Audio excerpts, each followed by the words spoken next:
that it's more intensively used. We're not walking on the beds, we have permanent paths. We don't have to walk between the crops, we can hopefully cultivate from the side of the beds.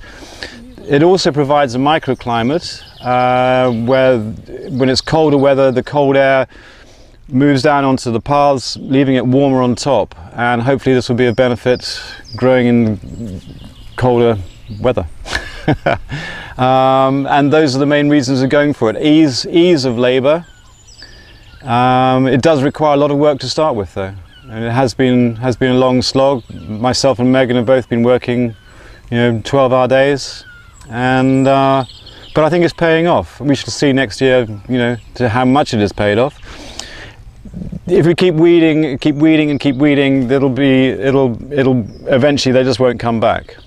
Obviously, care of the soil is really important in organic growing systems, because rather than using the conventional approach of treating the soil like a sponge and just adding artificial chemicals, through an organic system you nurture the soil and the soil feeds plants.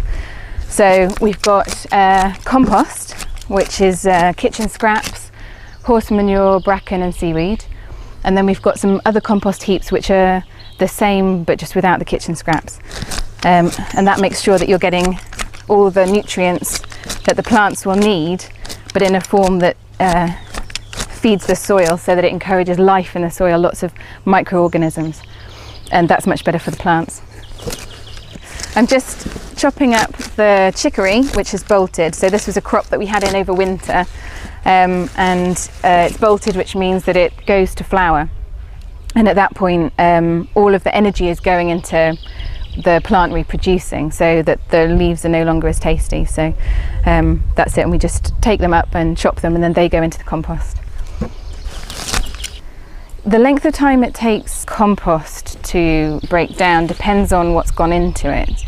If you've got obviously a lot of stalking material, then it's going to take longer to break down, and it also depends largely on whether you are doing aerobic or anaerobic composting, so hot composting or cold composting. If you've got lots of air in the compost, which you get by turning it regularly, then the compost heats up, and that's a much faster process because the bacteria need air in order to thrive. So it's the activity of the bacteria, I believe, that creates the heat, and I mean, compost can get really hot, and that's beneficial as well, because if you do happen to have any weed seeds in there, then those should be killed off in the process of the hot composting. So in order to get the hot composting, you need to make sure that the compost is neither too wet nor too dry. So you can do that by, if your compost is too wet, you can add dry materials like bracken, and if you found that it's too dry, so for example at the moment the pony manure that we're putting on, the seaweed's all drying up really quickly, so everything that's going in is quite dry. So we're adding a bit of compost activator, which we've made by putting seaweed into bins of water and leaving that for a month or so, and then the water that comes out is a really good compost activator, so we put that on, that creates more moisture, and it also is beneficial just in terms of getting the bacteria kick-started. Cold compost you can just leave, and it will take maybe even up to a year, but with hot compost, if you're turning it regularly, you can get a good compost if you're chopping up the ingredients that are going into it in maybe 2 or 3 months. One of the really key parts of organic production systems is a crop rotation, and that basically involves grouping plants together according to their susceptibility to pests and diseases, and also their nutritional requirements, and then you divide your plot up into normally a minimum of 4 different areas. We've got 6 here, so we've got a 6-fold crop rotation taking place, and then you plant those plants in those groupings and rotate them each year. And the benefits of a crop rotation are that they break up the pest and disease cycle. So rather than growing one crop continually in the same place, which allows the pests to reproduce, you keep moving them, so that it's good from that point of view. It's also good because different plants have different nutritional requirements. So for example, we have the brassicas, which take a lot of nitrogen out of the soil. We plant those in the bed that had previously had leguminous plants in it, because legumes have nodules on their roots which bind nitrogen into the soil from the air. So in that way you're feeding the plants naturally and dealing with their different requirements in a natural way without having to add any artificial fertilizers. You also find that different plants obviously have different root systems, so some will have very long roots and some will have more shallow roots, and so if you rotate the crops it also helps to make sure that you're maintaining good soil structure, which is good for drainage of water through the soil.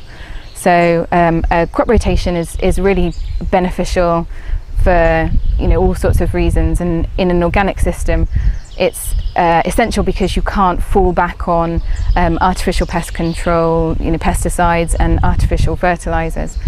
So planning your crop rotation is really important, and getting that foundation when you first start.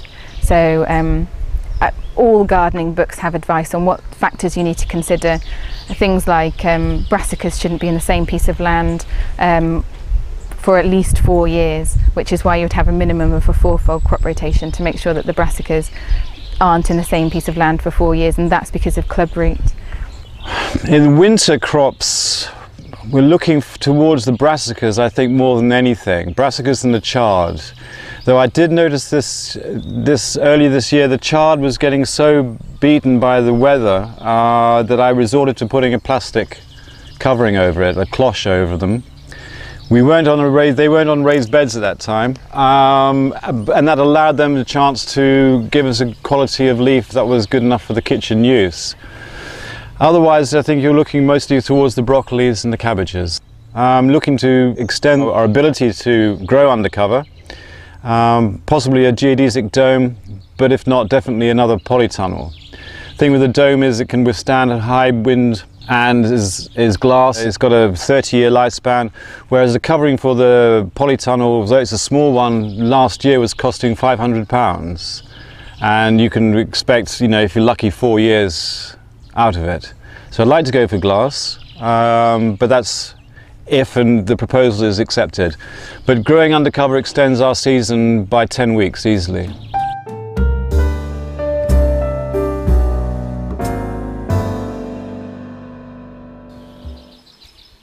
We've both been doing the South End garden for 10 years. Before that it was the Lighthouse families divided into 4 gardens, so it had been cultivated.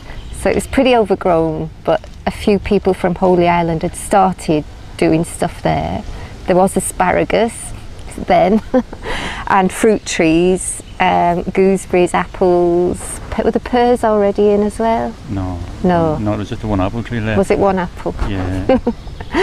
But yeah, so now, at the moment, we're harvesting asparagus, broad beans. We've still got last year's kale that has got a bit of leaves on, but we've got the new kale. Same with sweet